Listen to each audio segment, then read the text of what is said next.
Shalom. Satu sukacita yang besar bagi kita sebagai orang percaya, karena hari ini kita masih diberi kesempatan untuk bernafas, kita masih diberi kesempatan untuk melakukan pekerjaan, dan kita masih diberi kesempatan untuk bisa ada hari ini oleh karena anugerah Tuhan. Kita akan mengikuti satu pembacaan atau renungan firman Tuhan yang saya ambil dalam kitab 2 Petrus pasal 3 ayat 9 sampai ayat yang ke-14, yang berbunyi demikian. Tuhan tidak lalai menepati janjinya, sekalipun ada orang yang menganggapnya sebagai kelalaian, tetapi ia sabar terhadap kamu, karena ia menghendaki supaya jangan ada yang binasa, melainkan supaya semua orang berbalik dan bertobat.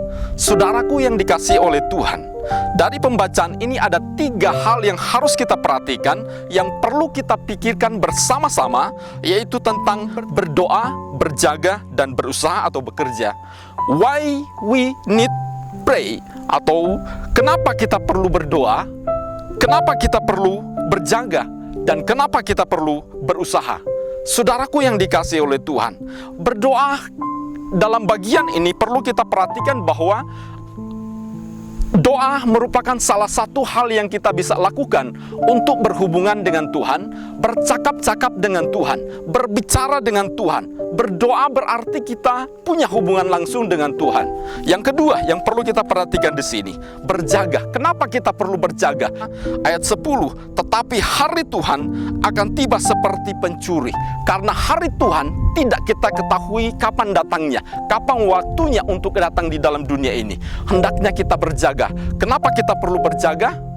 Karena Tuhan memberitahukan di sini, tidak ada satupun manusia yang mengetahui hari Tuhan itu akan datang. Yang ketiga yang perlu kita perhatikan di sini, berjuang. Artinya, kata berjuang menuntut satu usaha kerja keras yang harus kita lakukan, mempertahankan kehidupan kerohanian kita untuk semakin hari semakin setia, semakin hari semakin dekat dengan Tuhan. Ayat 14, sebab itu saudara-saudaraku yang kekasih, sambil menantikan semuanya ini, kamu harus berusaha supaya kamu kedapatan tak bercacat dan tak bernoda di hadapannya dalam perdamaian dengan Dia.